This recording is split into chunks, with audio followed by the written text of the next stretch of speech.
Good evening, everyone. I'm Riley King. Welcome to this special report. Why the U.S. is freaked out about Brexit. Let's take a listen to the video from CNN we have for you. And I'm going to start with the British people's decision to leave the European Union, the vote that took place yesterday. Just a few hours ago, I spoke with Prime Minister David Cameron. David has been an outstanding friend and partner on the global stage, and based on our conversation, I'm confident that the UK is committed to an orderly transition out of the EU. We agreed that our economic and financial teams will remain in close contact as we stay focused on ensuring economic growth and financial stability. I then spoke to Chancellor Merkel of Germany, and we agreed that the United States and our European allies will work closely together in the weeks and months ahead. I do think that yesterday's vote speaks to the ongoing changes and challenges that are raised by globalization. But while the UK's relationship with the EU will change, one thing that will not change is the special relationship that exists between our two nations. That will endure. The EU will remain one of our indispensable partners.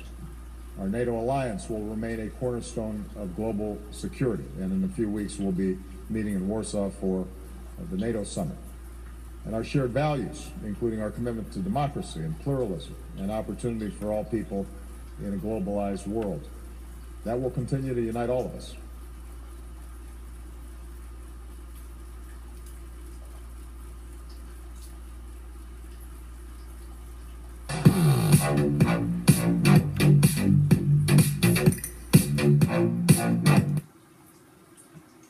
The British people have voted to leave the European Union.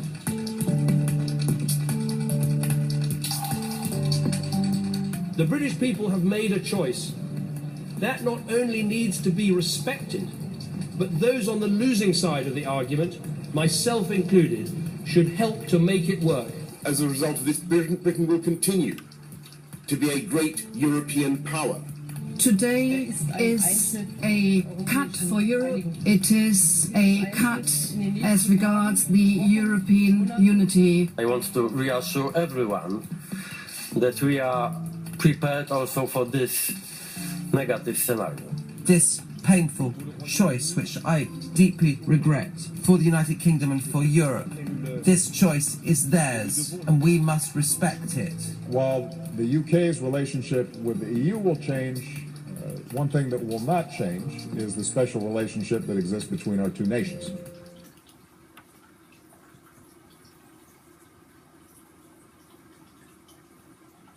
I asked my dentist if an electric toothbrush was going to clean better than a manual. He said sure, but don't get just anyone.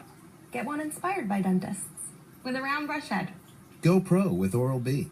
Oral-B's rounded brush head cups your teeth to break up plaque and rotates to sweep it away. And Oral-B delivers a clinically proven superior clean versus Sonicare Diamond Clean. My mouth feels super clean. Oral-B. Know you're getting a superior clean. I'm never going back to a manual brush.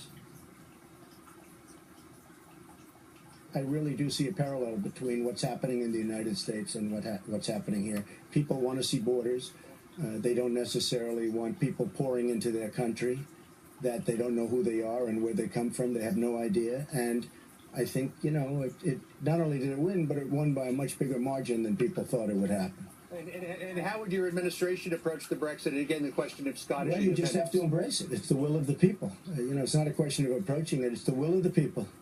It's always the will of the people. Ultimately, that wins out. People want to take their country back. They want to have independence in a sense. And you see it with Europe, all over Europe. You're going to have more than just, in my opinion, more than just what happened last night. You're going to have, I think, many other cases where they want to take their borders back. They want to take their monetary back. They want to take a lot of things back. They want to be able to have a country again.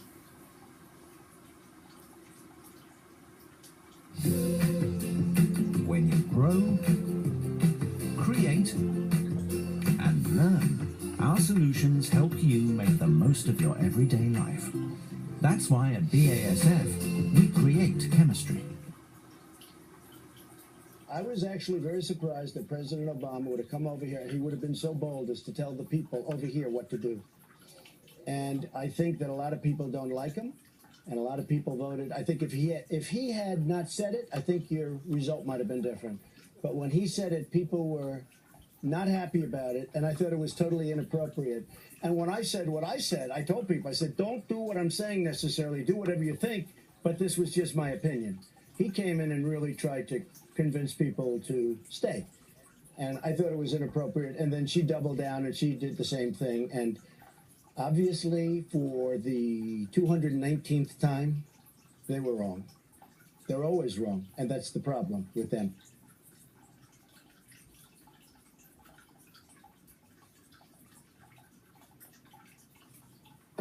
Todd Spoleto, president of the North Face. We are working on the prototype to match customers to gear. Watson, let's give it a try. Say it's mid-June and I'm backpacking in Yosemite. Of our 353 jackets, I can recommend 9. Watson, what if it rains? There is just a 3% chance of rain, so I recommend the breathable stretch fleece fuse form Dolomiti jacket. A perfect choice, Watson. No wonder our customer loyalty numbers keep climbing. I believe we can do even better.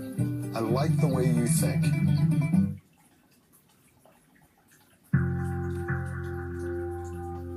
Well, the Leave campaign was largely based around the immigration issue. One of the phrases we kept hearing was bring back control to Britain, bring back control to the borders, but also more broadly, all those powers that had gone to Brussels, bring them back to the United Kingdom. The Remain campaign was very much focused on the economy.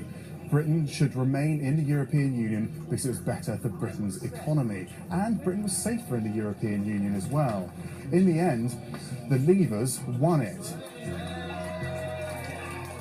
It was an emotional vote, many people say, but nevertheless the people have spoken. Not all the people have spoken in the same way, though. Crucially, there were more Remain supporters in London and in Scotland, for example. But in Northern England and in Wales, there were so many people that wanted to leave. So there was a national divide, really, on the issue, and also a socio-economic divide, some say, as well. We don't know how it'll unfold. It's completely unprecedented, and now all sorts of systems are going to have to change and unwind. It could take years. Okay, and that does it for your special report right here on the Riley King Network. I hope you all have a great rest of your Friday evening. Good night, everyone. Bye.